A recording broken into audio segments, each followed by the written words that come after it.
This is it, the best overland vehicle, period. Of course, I'm talking about the Toyota Land Cruiser, specifically the 200 series. What are you doing, Tommy? Andre, you're over here, my dude, spreading lies. What? This is actually, in my opinion, the best overlander on the market, the 2019 Lexus GX 460.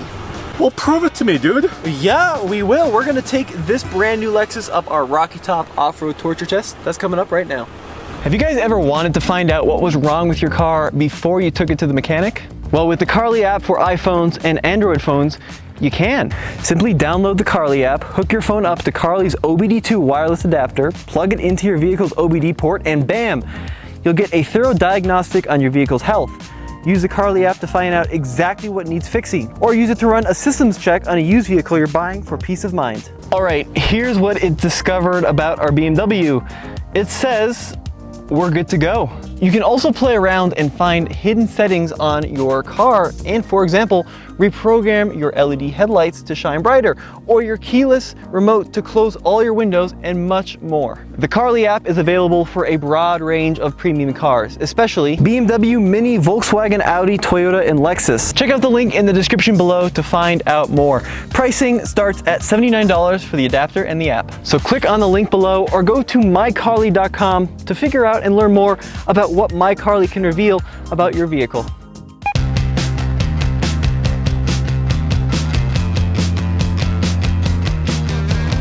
So welcome to absolute luxury. I gotta admit, this interior is really nice. It's so incredible. I mean, everything you touch is high quality. It's all soft leather. You've got wood on the steering wheel, wood across the dash. Yeah, so the secret behind the GX, well, the worst kept secret in the industry, is that underneath this is a Land Cruiser Prado, which is a vehicle you can go out and buy in South Africa or Australia that's basic and off-road worthy and, you know, just about as good as it gets. Of course, in the Lexus GX here, we have a proper low-range transfer case, so neutral on the transmission, and then high range, low range. Coming up here, of course, we have a couple different suspension settings. So this right here is our height control.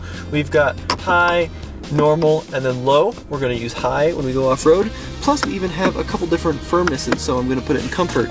And lastly, we have crawl control. Crawl control is Toyota's off-road kind of cruise control almost, but it distributes power where it needs to go. So I've got a slow speed there, a middle speed, and a high speed, and I turn it on and off using that little button.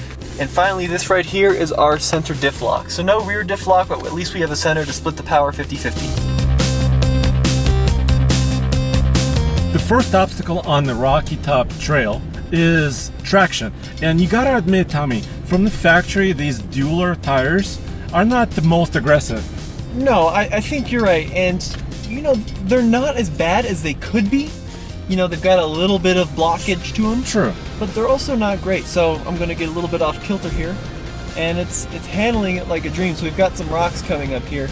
Now, you did mention one thing that I think is worth noting, and that's kind of how there's just a lot of plastic on the side.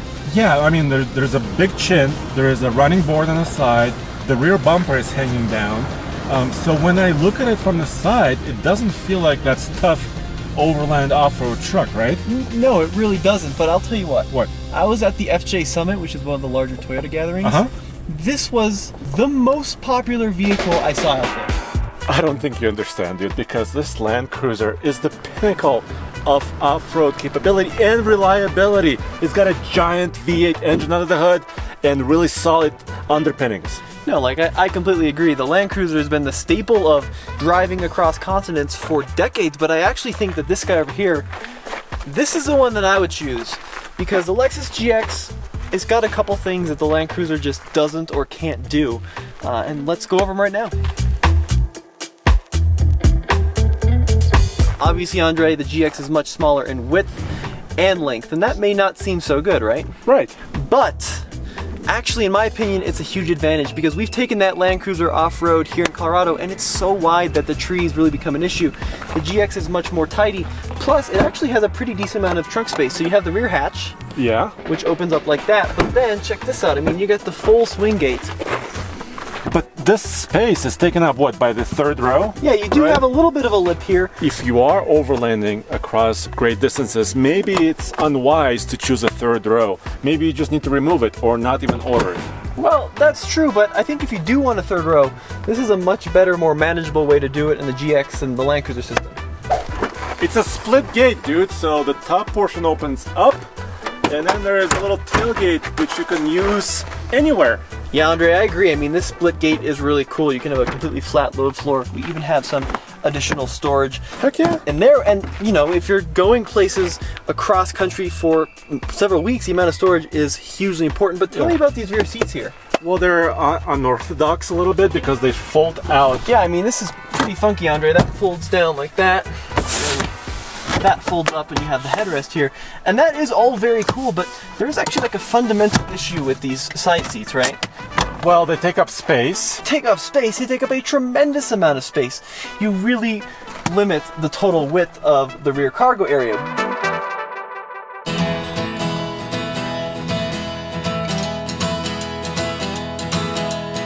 You mentioned that a lot of people at the FJ Summit have modified versions of this, right? Yeah, well, for sure. So what are you talking about? Like bumpers, suspension, tires, what? A little bit of everything. Okay. So you see a lot of bumpers with winches, a lot of rock rails, right?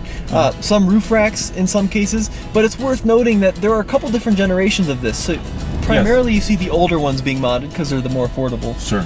And this new one, it's got some challenges because it's got that new kind of Predator grille, right? It does hang down a little bit low, but even still, like, it's got the bones. So solid axle in the rear, right? Yeah. But independent in the front. Yeah, and really slick suspension on this one, right? It's a height adjustable. Oh yeah. It's got comfort setting, sport setting. So we're coming up to a little bit of a challenging obstacle here. This is obstacle number 2, articulation. Let's go ahead and give crawl control a try. So we have 5 different settings on crawl control. Let's go into the slowest, so when we end up ripping the side step off, we can do it gracefully. Oh, and you could hear the ABS system immediately. Oh, immediately. Now what this is doing is braking the wheels that are in the air to send traction or power to the wheel of traction. Come on, come on. Move it out. Maybe you should go slightly faster, I'm not sure, because the system doesn't feel happy. It's not happy. It's doing it. I'll click it up to speed. There we go. It's doing it, but it's not ultimately super happy. Yep, so that was my foot off the gas altogether. And of course, high suspension setting, no issues with ground clearance, huh? And actually, basically, Chet took that obstacle in stride. Oh, like a champ. I mean, it's not the most graceful thing in the world, but it will actually get you where you need to go.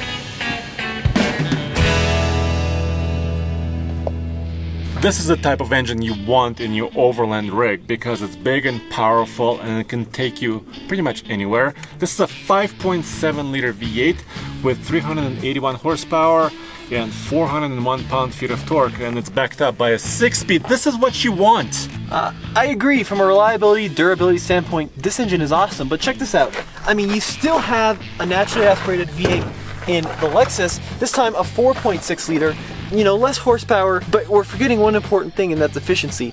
The Land Cruiser over there, you know, 13 in the city, 15 combined. Granted, the GX isn't much better, 16 combined, but every little bit counts.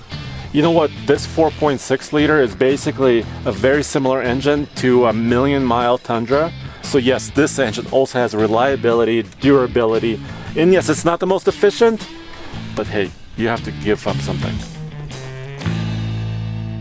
Now, Andre, if you need further proof that Lexus is serious about off-roading, Lexus themselves actually went ahead and built a concept of this vehicle, the GX OR. I saw that actually. You did a video about this. I did, and it was awesome. I mean, you know, Lexus typically has been about as far from off-roady as possible, at least from the corporate side, but for the first time they acknowledged that yes, owners are taking these off-road into some really severe stuff. Maybe not this severe though. I'm really worried about the side step on this ground clearance test. You mind spotting me? Yeah, how about I'll get out and I'll walk you through this, okay? Okay, I maxed out on height, so hopefully we got enough. Good, go slowly now, passenger. You're good. A little bit more, driver, come up. Passenger. You're doing well. Come on, keep coming. And this is why you bring a friend when off-roading. Makes an obstacle like this much more easy. Okay, let's get to the top.